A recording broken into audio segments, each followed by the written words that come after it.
Садыр Жапаровдун Кумтөрдөн башка да кандай эмгектери бар? Урматтуу кыргызстандыктар, ал саясатчыны баарыңыздар жакшы билесиздер деп ойлойбуз. Анын буга чейин басып өткөн жолдорун, жасап жаткан эмгектерин билдире кетели. Көрөгөчтүгү 2005-жылы депутат болуп келип, түштүккө чек арабыз кемип, кыскарып баратат. Бүгүн 10 миллион сом кетет экен. Чечип коелук. Кийин кеч болуп калат. Миллиарддаган долларлар жардам бербей калат деп зар какшаса да укпай коюшкан. Мына бүгүн ошол көйгөй башыбызга балта болуп турат. Каркыра чек арасынан да 600 гектар жерибиз кетип калганы турат. Казак туугандарга сунуш киргизип, картаны кайра чийип келгиле деп 2007-жылга чейин көгөрүп, жогорку кеңештен ратификациядан өткөрбөй койгон. 2007-жылы Садыр Жапаровду депутаттыктан кетирип, андан кийин 2008-жылы Каркыра жайлоосун ратификациядан өткөрүп берип коюшкан.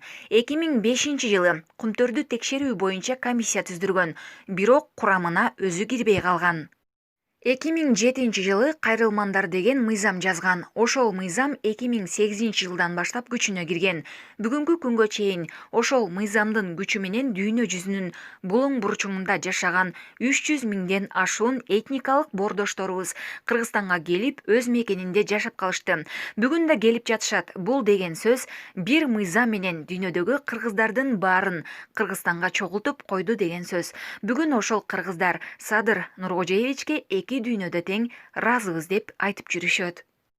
2009-жылы комиссар болуп турган мезгилинде Балыкчы шаарындагы 45 миң жашоочуну ууланган суу ичип калышынан сактап калган. Бул жерден өтө чоң коррупциянын бетин ачкан. Балыкчы шаарына таза суу чыгарып бериш үчүн мамлекеттик казынадан жаңы түтүктөргө бөлүнгөн 35 миллион сом акчаны жеп коюшуп, ордуна ак түздөгү уранга колдонулган түтүктөрдү жүктөп келип, колдонмок болушкан. Ушуну токтотуп калган. Эгер ал түтүктөрдү коюп салышканда балыкчы элинин бүт баары 7-8 жылдан кийин ак кан оорусу менен ооруп калышмак экен. Бул врачтардын берген корутундусу.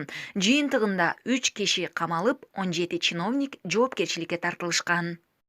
2010-жылкы Ош кок алаңында түштүккө жетип барып, кыргыз-өзбек кагылышуусун токтотконго чоң салымын кошкон. 2010-жылы кайрадан жогорку кеңешке депутат болуп келип, сот системасын көз карандысыз кылуу үчүн реформа баштаган.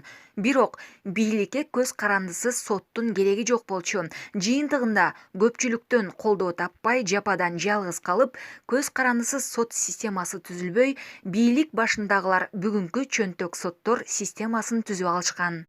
Мегакомду ит бекер суммага сатып жибере турган болушканда, аны саттырбай сактап калган. Азыр Мегаком мамлекетти багып жатат.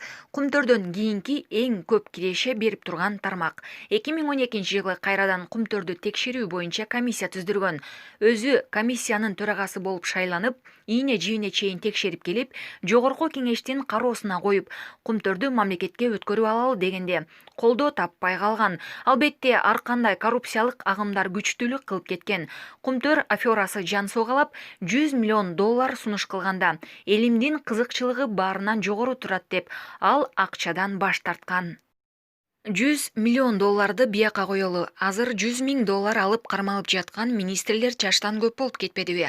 Ошол мезгилде Кумтөрдү өзүбүзгө алып, экологиялык эрежелерди сактоо менен иштетпесек, канадалык ишкерлер 21-кылымдын дүйнөлүк катастрофасына алып келе турган болуп калыптыр деп чырылдаганы бүгүн толук далилденип жатат. Жакында катастрофа болуп, эки жараныбыз бүгүнкү күнгө чейин табылбай жатышат. Дагы кандай дүйнөлүк катастрофа болорун бир Кудай билет.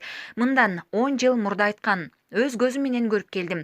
Эртеби кечпи чоң катастрофа болот. Ошондо мамлекет катары жок болуп кетишибиз мүмкүн деп.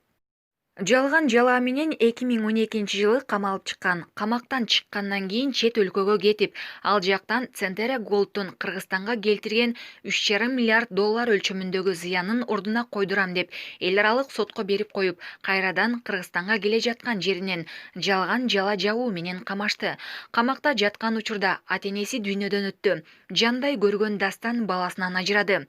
Элим үчүн иш жасайын деп ушунчалык кыйынчылык көрүп жаткан адамды биз колдой албасак, анда бизге убал жок. Мамлекетти саздан сууруп чыгып кете турган таза саясатчы болсо деп карайлап эңсеп жүрөбүз. Мына бизге таза саясатчы Кудай өзү берип